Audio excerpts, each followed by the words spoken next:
Are you a highly motivated, eager, and selfless individual with a strong desire to help others, but you lack the ability to properly, safely, and effectively dispense technical advice to people? If so, this video is for you, and I have a feeling it's a lot of you. So before I begin, this video is targeted directly at the people in the Build a PC subreddit and the PC Master Race subreddit, and those who like to dispense advice to people who are looking for technical support whenever they have a problem with their new build or existing build. I would also like to point out that despite my anger that is seething deep inside of me, I'm going to try my best not to come off as an asshole and be productive and helpful, because that is the purpose of this video. And for the record, I am not shitting on all of the advice that is dispensed in these subreddits. Some of it is highly valuable, and I would encourage people to continue. In particular, if you happen to be in possession of a certain product that someone is looking to buy, and you simply wish to convey your personal experience with that product to them, by all means do it. For example, if I weren't a PC technician and I were just some average guy, and somebody saw my personal rig and said, "Hey, I couldn't help but notice that you've got an Asus Strix 1080 in there. What do you think of it?" I would say, well, number one, the fucking cooler is grossly overbuilt. You'd think with 3 gigantic fucking fans on it, it would be quieter. Number two, they happen to institute something new in graphics cards where they have 2 PWM fan headers directly on the card that allow you to tether your case fans to the GPU temperature directly, but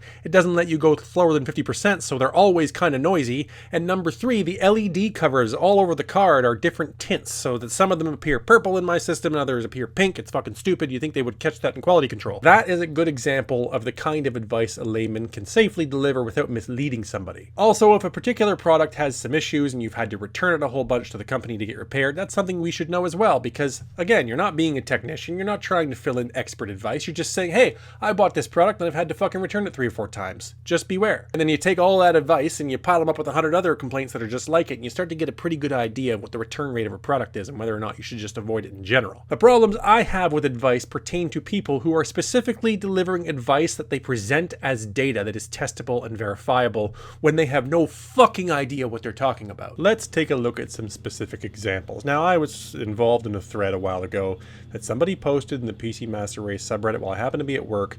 I had a few minutes, so I gave it a look.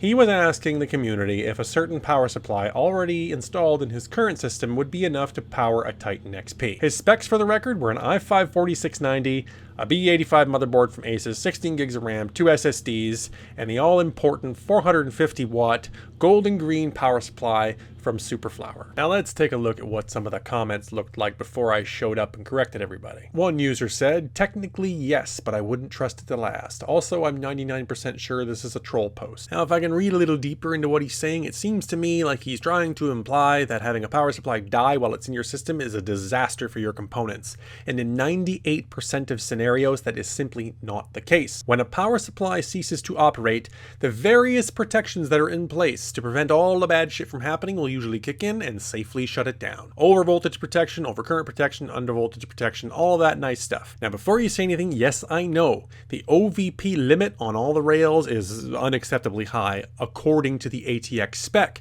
but most manufacturers will set those limits a lot lower than the ATX spec, so you usually have no reason to worry. A power supply of reputable manufacturing quality is not going to wreck your shit if it happens to die while it's in your system, and trying to figure out based on nothing more than a fucking feeling when your power supply is going to die and preemptively replacing it, spending $80 you didn't need to spend, is fucking ridiculous. Speaking of reputable manufacturing quality, let's look at the next comment. "I would not feel safe using that. I'd go with at least a 650 watt or a little higher. Also, that is a very, very weird part list." First of all, whenever your power supply is going over its rated wattage limit, there's a protection in place called OPP, yeah, you know me, that shuts it down safely to prevent that from happening. With regards to his recommendation of a minimum 650 watt power supply, he's obviously full of shit and doesn't know how to do basic math. First of all, I will state for the record that yes, a 650 watt power supply in a system like this would put you into the middle of the efficiency curve, which would be getting you the best conversion ratio, which I'm totally cool with if that's what you're after. But to claim that a system like this has a minimum requirement of 650 250 watts is absolutely absurd. First of all, the Titan XP is about a 250 watt card. You couple that with an i5 4690, which usually runs about 70-80 watts, 2 SSDs, the motherboard, and the sticks of RAM, which take almost nothing, you're looking at a maximum DC draw of like 380 watts. What that means is that this good quality 450 watt power supply will have absolutely no trouble powering this system. Also, from his first sentence, I get the impression that he is calling into question the quality of this power supply from a design perspective. Maybe he doesn't recognize the name Superflower, but I certainly do.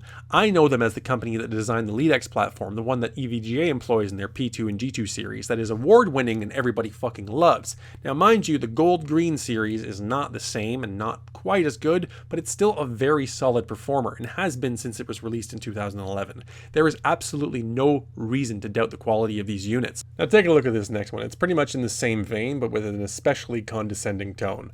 Technically, yes, but I have no idea why you'd pair a Titan X with an old 450 watt PSU. Shaking my head. So let me get this straight.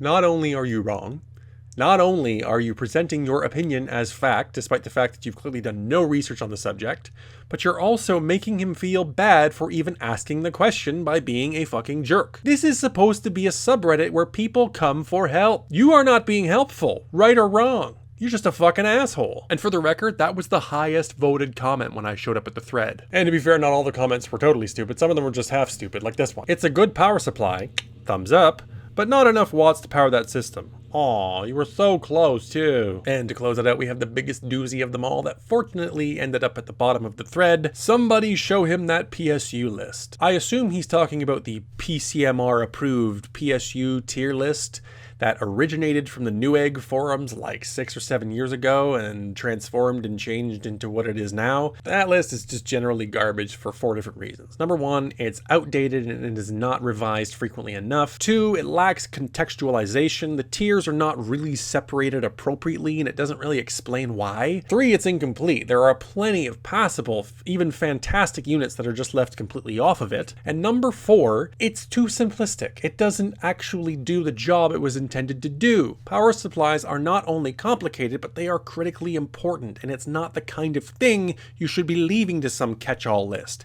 If you're going to buy a GPU, Tom's Hardware and their GPU hierarchy list, great place to start. Absolutely would highly recommend you look at that list, and you can adhere to it pretty closely and you'll probably be relatively happy with your choice. Power supplies are too important to leave to simplicity.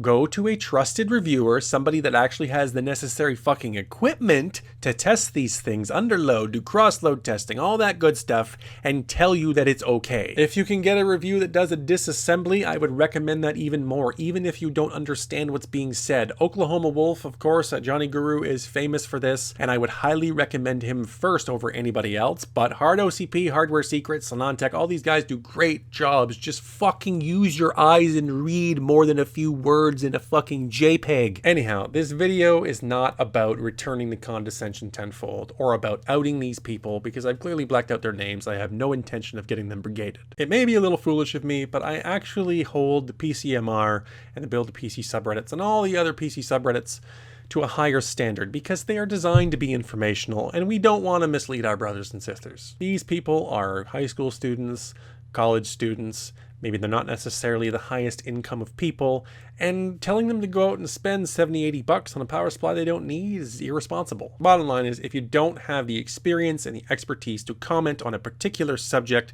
especially pertaining to power delivery, don't. And yes, for the record, to close it off, I did comment in this gentleman's thread and I gave him the right advice. He adhered to it, and as it turns out, he's perfectly fine with this 450 watt gold green power supply from Superflower. What a fucking surprise. Anyhow, my apologies to my regular viewers. Sorry for the rant, but I think you know where I'm coming from. Follow me on Twitter at OFA. And be sure to follow my Steam curator. Project Shitbox is now live, so all the games that I review in the Shitbox series videos will be linked there with little blurbs about them and links to the videos. So follow the curator. I'm eventually going to try and stamp my fucking stamp of Shitbox approval on every game I get my hands on. Thanks again for watching, and I'll see you in the next one.